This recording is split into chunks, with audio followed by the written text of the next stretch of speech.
rencontré? Bien, écoutez, si je peux me permettre. Oui, hein, allez-y. C'est Christian Estrosi qui préside le réseau des villes Euromed, qui est un réseau de villes qui regroupe des villes d'Europe et de Méditerranée. A réuni le réseau il y a environ maintenant 4 ans. Et Antoine Gebara, qui est le maire de la ville de Djeidé, est vice-président du réseau. Donc nous avons des relations de longue date avec lui. Il est vice-président du réseau, il est président du groupe qui étudie la sécurité dans le réseau. Et donc c'est comme ça que nous avons souhaité, à la demande de nos amis libanais, nous investir dans la formation et la structuration de la police municipale libanaise. C'est un enjeu important pour vous? Oui, pour nous, c'est pour acquérir une meilleure formation pour la police municipale, plus d'assurance, plus de progrès, et une formation adéquate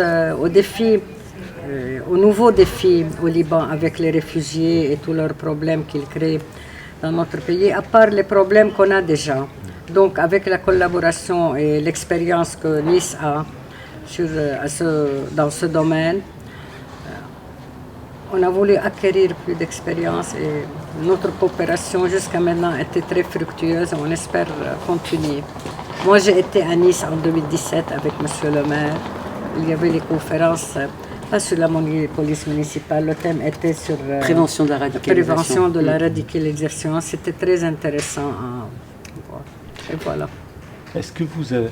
Quels sont les sujets qui sont spécifiques au Liban et quels sont les sujets que vous partagez? Est-ce qu'il y a quelque chose qui est spécifique au Liban sur lequel... Spécifique, c'est sur le plan de sécurité, vu qu'on collabore pour la police municipale. C'est surtout le plan de la sécurité et le plan de la salubrité. La police doit être formée pour la salubrité aussi publique, avec le problème des déchets et tout ça. Ce qu'elle ne vous dit pas, parce que vous ne trouverez jamais un Libanais pour s'en plaindre, c'est qu'aujourd'hui, le Liban est le pays au monde qui accueille le plus de réfugiés syriens. Aujourd'hui, les réfugiés au Liban, c'est le tiers de la population, 1,5 million sur 4 millions d'habitants.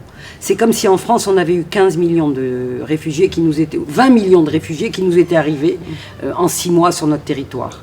Donc imaginez les problèmes que ça pose au niveau de la gestion de toutes les infrastructures et de la sécurité. De la sécurité. J'imagine que ça touche. On est débordé par ces problèmes. Et c'est pour ça, par notre coopération, on pense acquérir plus d'expérience, plus de formation, une meilleure formation pour la police. C'est un projet qui continue. Je crois qu'il va y avoir une réunion prochaine à Barcelone pour un projet de coopération avec Nice. Alors quand on parle d'acquérir d'expérience, concrètement, ça se traduit comment? Ce sont des séances de formation, il y a des gens de Nice qui se déplacent sur place. Comment ça marche concrètement, qu'on comprenne bien? Alors si je peux me permettre, parce qu'en fait on a répondu à un appel à projet du ministère de l'Europe et des Affaires étrangères et on a pris comme idée de prendre 4 villes tests au Liban. Donc Djeidé, qui est une grande ville de la périphérie de Beyrouth. Oui, c'est une municipalité qui groupe 3 localités. Voilà. Donc elle est grosse ville. Oui, une grosse ville avec vraiment après Byblos, qui est une petite ville touristique du bord de l'eau, Jézine, qui est une ville de montagne tout à fait intéressante, et Tyr, qu'on connaît tous au bord de la mer, une ville chiite. Et donc, à partir de là, nous avons envoyé un groupe d'experts de Nice qui a fait un diagnostic, qui a évalué les besoins, et c'est vrai qu'il y avait des besoins immenses, puisque avant le Liban n'avait pas de police municipale.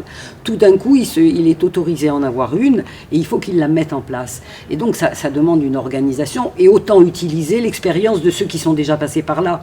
Et c'est en ça où nous, on accompagne, on leur donne des conseils d'organisation, on leur donne des conseils, il n'y avait même pas d'uniforme commun. Donc comment voulez-vous qu'un policier municipal soit respecté par la population il n'est pas reconnu déjà comme ça. Donc voilà, c'est tous ces échanges, aussi de bien définir les tâches par rapport à la police nationale. C'est très important, chacun a son rôle. Nous, on est dans la proximité, la propreté. On espère avoir plus de comment dire, responsabilité, plus de liberté, parce que les lois limitent un peu la police municipale par rapport à la police gouvernementale. On espère changer, avoir de nouvelles lois pour mieux gérer, pour leur donner plus de liberté. Mais on y arrive, Et puisque de vous avez vu que prérogatives. sur Plus de prérogatives. Voilà, ce partenariat est fait avec également les forces de sécurité intérieure, Oui. sous l'aile du ministère des De Affaires l'Intérieur. intérieures libanais. Et justement, ils cheminent avec nous et ils sont en train d'évoluer dans leur règlement Oui. intérieur. Et donc, Oui. c'est une aventure Il y a extraordinaire. déjà une quoi. évolution dans le règlement intérieur, mais on espère avoir plus de prérogatives pour la police municipale. J'imagine que le fait que Madame la ministre de l'Intérieur se déplace ici hier, Oui. pour vous, c'est un signe fort. Oui, c'est un signe fort. La ministre est très coopérative. Elle est très bien. Elle est au courant de tous les problèmes et elle aide autant qu'elle peut. Parce qu'elle n'est pas seule. Il y a le conseil de ministres. Alors c'est ce que j'entends toujours, on me dit, elle fait le maximum, ça, mais elle n'est pas seule et c'est Oui. plus compliqué que ça. Ça veut dire que derrière, on n'est pas encore convaincu que la On est proximité, que ce convaincu, soit en mais- termes de sécurité ou d'autres sujets, et- Ils sont convaincus, mais c'est un manque d'action. Il faut que quelqu'un poursuive. Ça, c'est elle qui poursuit. Alors justement, une petite transition, ça ne m'a pas échappé que Madame la ministre est la première femme à Comme avoir eu ministre un poste- d'Intérieur. Ministre de l'Intérieur, avant elle était ministre des Finances. Des Finances. Elle a été une fois ministre des Finances. Vous êtes vous une femme qui a pris vos responsabilités, Oui. vous aussi Madame. Et ça nous fait plaisir. Et elle est digne de son poste. Est-ce que les coopérations décentralisées sont aussi des outils d'émancipation pour faire venir à la Sûrement. responsabilité une nouvelle génération Sûrement, de sûrement. femmes? Il faut décentraliser ça. Maintenant, actuellement, au Liban, tout est centralisé. C'est pour ça on est... Et les femmes ont un rôle à jouer. Pas seulement les femmes, c'est tout l'engrenage. Moi, j'aime beaucoup votre question parce que je pense qu'effectivement, la coopération décentralisée, c'est une coopération qui se fait de collectivité à collectivité. Collectivité. Et donc, si vous voulez, on est au bord de la Méditerranée. On a des milliers d'années d'histoire commune, de partage, d'échange, et on se connaît en fait. On a les mêmes difficultés, les mêmes défis, le réchauffement climatique, la propreté, le chômage des jeunes. Et donc, collectivité à collectivité, on se parle et on peut monter des projets qui démarrent vite Exactement. et qui avancent. Qui démarre vite, c'est surtout ça. Parce Voilà. que la centralisation, On se noie ça dans les retarde méandres. Mhm. les projets. La La réciprocité. centralisation des La réciprocité dans tout ça, je vois très bien ce que vous ce que vous cherchez à gagner en expérience. Et vous, Ah, mais nous, qu'est-ce on que a- vous retenez de votre expérience avec le Liban? Qu'est-ce que Alors, Madame vous ouais. a apporté? Mais c'est énorme. D'abord, je vais vous dire, à une période où les gens ont envie de se refermer les uns et ont peur des autres, eh bien, voir qu'on est une grande famille méditerranéenne, 23 copropriétaires d'un bout de rivage, qu'on a les mêmes défis, qu'on a le même regard et la même envie de laisser un pays et de laisser un espace de vie où nos enfants pourront encore vivre, eh bien, je peux vous dire que c'est extraordinaire. Alors, en plus de ça, quand on va vers le Liban, qui est notre petit frère quelque part, Exactement. on est là-bas, enfin je veux dire, on est en famille. En famille. Et partager, et dans une famille, se tenir les coudes et essayer d'avancer pour régler les problèmes, c'est mieux que se taper sur la figure quand même. Donc c'est une expérience humaine extraordinaire. Et je peux vous dire que les policiers municipaux niçois qui ont eu l'honneur de participer à cette formation, ils sont rentrés enthousiasmés. Ils gardent des contacts avec les policiers municipaux des 4 villes qu'ils ont connues. Et derrière tout ça, ce sont tous ces réseaux d'amitié méditerranéens que nous devons aujourd'hui plus que jamais relancer à fond. On est de la même famille. Exactement. Finalement, Elle exprime au-delà des structures, Elle exprime nos idées, nos projets, nos rêves, si vous voulez.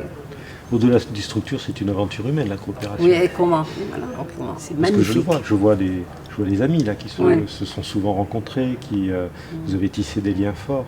Est-ce que ces liens forts, vous arrivez à les transmettre à à vos concitoyens, à la population? Est-ce qu'ils arrivent à comprendre votre investissement à l'international? Ou est-ce qu'ils ne le perçoivent pas? Comment on leur fait toucher du doigt? Parce qu'il faut qu'ils aient qu'eux se disent, ben, tout ça, c'est du gagnant-gagnant. On est dans le gagnant-gagnant. Quand vous savez que, de par ces problèmes de réfugiés, je prends un exemple, hein, Oui. le Liban aujourd'hui est en capacité de rejeter dans la mer Méditerranée 8% seulement d'eau qui sont traitées. Donc ça veut dire que 90% de l'eau que rejette le Liban, c'est de l'eau non traitée, sale. Et cette eau, c'est notre eau. La Méditerranée, Oui, c'est 1% de la surface des eaux du globe. Aujourd'hui, c'est la mer la plus polluée du globe. Donc je veux dire, nous sommes dans le... Nous sommes concernés. Concernés tous concernés. tous. Nous, on prend un avion, on va en 1 heure à Alger, à Oran, à Tunis, on va à 1 heure à Paris, à partir de Nice ou de Marseille. Enfin, je veux dire, on est Plus proche. on est totalement... Les conséquences de ce qui se passe au sud sont immédiatement ressenties au nord et inversement.